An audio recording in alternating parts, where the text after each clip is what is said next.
यहाँ के देखिए बच्चियों के लिए जब सरकारी स्कूल में जाती है तो 1700 रुपये तक ले लिया जाता है। यहाँ के बच्चियों पे क्या बीतेगा बताइए, उनके पास पैसा नहीं है, वो पढ़ना चाहती हैं लेकिन उनसे 1700 रुपये डिमांड किया जाता है। मैं उस स्कूल में भी जाकर पूछने का प्रयास करूंगा। क्या बरहा स्कूल बताए थे ना आप?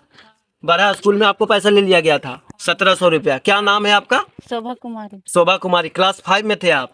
हाँ। तो 6 में जाने के लिए 1700 मांगा गया था। किस बात का ले, ड्रेस के लिए या किस लिए मांगा गया था?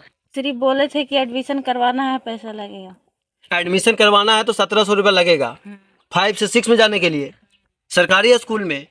सही में बोल रहे हैं ना आप? सही में बोल रहे हैं। यदि मैं आपको लेकर चलूँ और उस टीचर से मिलवाऊँ तो आप चलेंगे मेरे साथ? चलेंगे? हाँ चलेंगे। जिस टीचर ने बोला था 1700 रुपये लेने की बात, वो चलेंगे ना आप? हाँ। देखिए, और मैं जाने का प्रयास करूंगा, मैं डरने वाले मुझसे नहीं हूं। मैं जाकर वो भी दिखाऊंगा कि आखिर बरहा में एक टीचर ने 1700 रुपये की डिमांड किस बेसिस पर करी और क्या उनका ये दायित्व है 1700 रुपये मांगने का।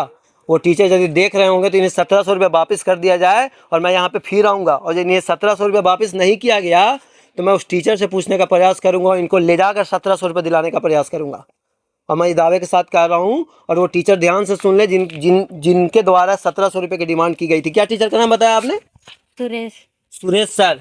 सुरेश सर। अभी बरहा में ही पढ़ा रहे हैं ना वो? हम पढ़ा रहे हैं सर। अभी बरहा में ही पढ़ा रहे हैं। बरहा के सुरेश सर, याद रखिएगा, मैं आपसे जल्द ही मुलाकात करूंगा इस मुद्दे पे और आपको जवाब देना पड़ेगा कि आखिर ये 1700 रुपये की डिमांड आपने बिना मर्जी का, बिना किसी रीजन का आपने इस गरीब से क्यों मांगा, और ये आपको जवाब देना पड़ेगा। ये सारी चीज़ें, सच्चाई मैंने आपको दिखाने का प्रयास करूंगा और हमेशा ग्राउंड लेवल पे मैं आपको दिखाने का प्रयास करूंगा। जहां भी आप मेरी ज़रूरत पड़े आप हमें कॉल कर सकते हैं, मैसेज कर सकते हैं, मेल कर सकते हैं, मैं वहां पहुंचने का प्रयास करूंगा और आपकी समस्या कि हाथ में हाथ मिलाकर उससे दूर करने का प्रयास करूंगा। आप हमें जरूर सुनते रहिएगा और देखते रहिएगा बिहार जंक्शन। यहाँ की रिपोर्ट मैंने आपको दिखाया, कैसी लगी रिपोर्ट आप हमें बताइएगा। यदि कुछ त्रुटि है तो वो भी हमें साझा कीजिएगा, यदि कोई अच्छाई है तो वो भी हमें शेयर कीजिएगा।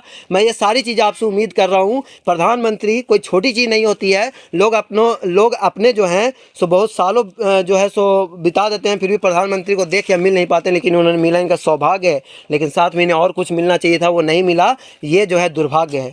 ये सारी बातें जो है मैंने आपको आज बताई और मुझे लगा है कि क्यों ना इसे सब लोगों तक पहुंचाया जाए, इसे मोदी जी तक पहुंचाया जाए। इसमें आपका सहयोग सबसे महत्वपूर्ण होगा। आप लोग इसे मोदी जी तक पहुंचाएं, इसे नीतीश कुमार जी तक पहुंचाएं, इसे सम्राट चौधरी जी तक पहुंचाएं, यहाँ के वीडियो तक पहुंचाएं, यहाँ के सीईओ तक पहुंचाएं, यहाँ के समाज सेवी तक पहुंचाएं और यहाँ आकर इनके जीवन बदलने का प्रयास करें। मैं यही आपसे निवेदन करता हूँ। बहुत बहुत धन्यवाद और देखते रहिए बिहार जंक्शन।